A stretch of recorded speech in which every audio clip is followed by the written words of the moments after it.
down forever. You don't really know you. So ayan na guys, marami ang sobrang saya at hindi makapaniwala na sa 6 na housemates, si Fiang ang napiling tulungan ni Zainab na i-BBS. Nag-trending ngayon sa Twitter ang comment ni Zainab na BB is Fiang. Kaya chinek nila agad kung totoong account ba yun ni Zainab. And legit dahil naka-verified ang account na yun. Sobrang nagpasalamat ang mga fans ni Fiang dahil ang sikat na tao sa larangan ng showbiz tutulungan si Fiang. Hindi daw kasi dapat pakapanti dahil malakas ang kalaban ni Fiang.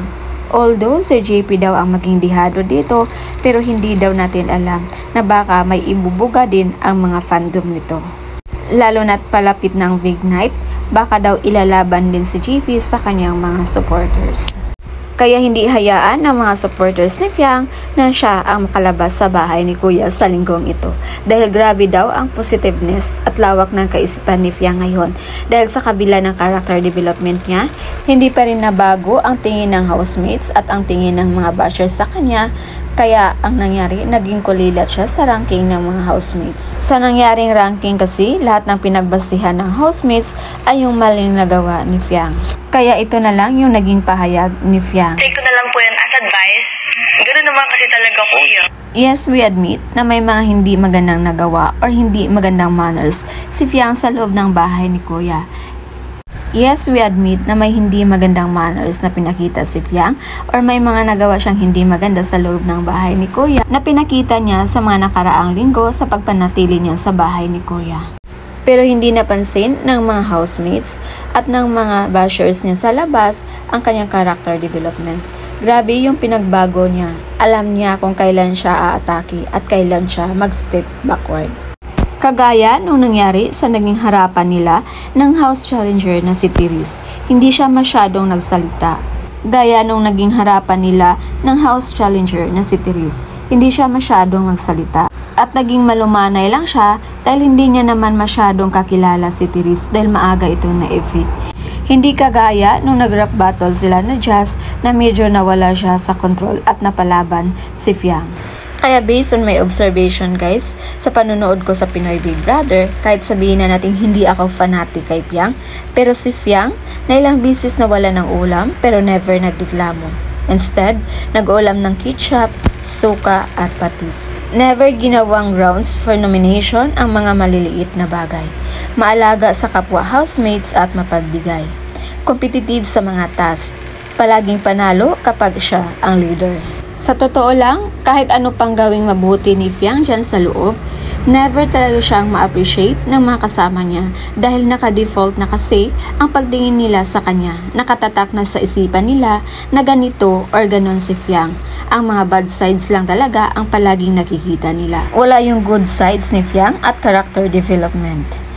Kaya pala dalawang klase ang butuhan. Boto ng mga taong bayan at boto ng housemates dahil totoo naman talaga na bias at subjective kapag ang mga botohan lang ng mga housemates ang pagbabasihan. Tayo lang ang mga open-minded na taong bayan na nakasubaybay sa kanila ang nakakita kung gaano kabusilak ang puso ni Fiang kahit meron siyang shortcomings. Simula sa episode na to, nakonclude ko na wala talagang kakampi si Fiang sa loob kundi ang sarili niya lang. Siya lang ang lumalaban at nag-afflip sa sarili niya. Kaya please wag nyo na siyang i-ship kanino man.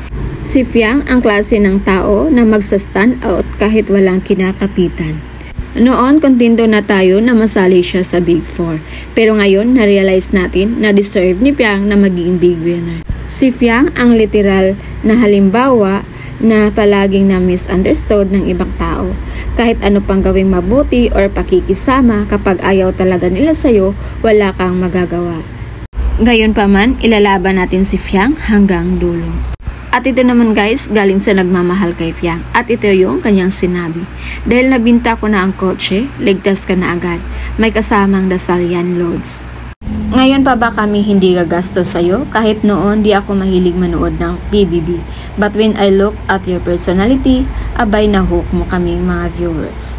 Sabi ng mga matatanda, may magawa ka man mabuti or wala, may masasabi pa din sa'yo ang mga tao. Kaya tama lang Fiang na naging totoo ka at kaysa baguhin mo ang sarili mo para sa mga taong nagbanal-banalan at gusto maging perfecto ka sa mata ng at opinyon nila. Mahirap kumuha ng simpatsya sa tao dahil husgado lahat ng tao sa Pinas. Lahat ay mapupuna, kaya laban lang ay biruin mo, nakisama ka ng maayos sa loob pero walang may gusto na ipanalo ka sa 6 na kasama mo kasi nga matindi kang kalaban Fiang dahil people choice ka. Di natin maikakaila yun. Galing mag-mind games ni Fiang. She play well and being true. You deserve to be part of the Big Four. Win or lose man, alam namin people choice ka.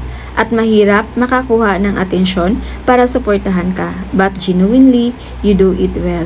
Good job. So, yun yung mga magagandang komento guys na galing sa mga supporters ni Fiang. So, yun muna yung pa-update natin guys. And huwag nyo nang kalimutan, vote to save Fiang. Tulungan natin siyang makaabot hanggang sa big night. Again, this is Venus TV. Thank you for watching and have a good day.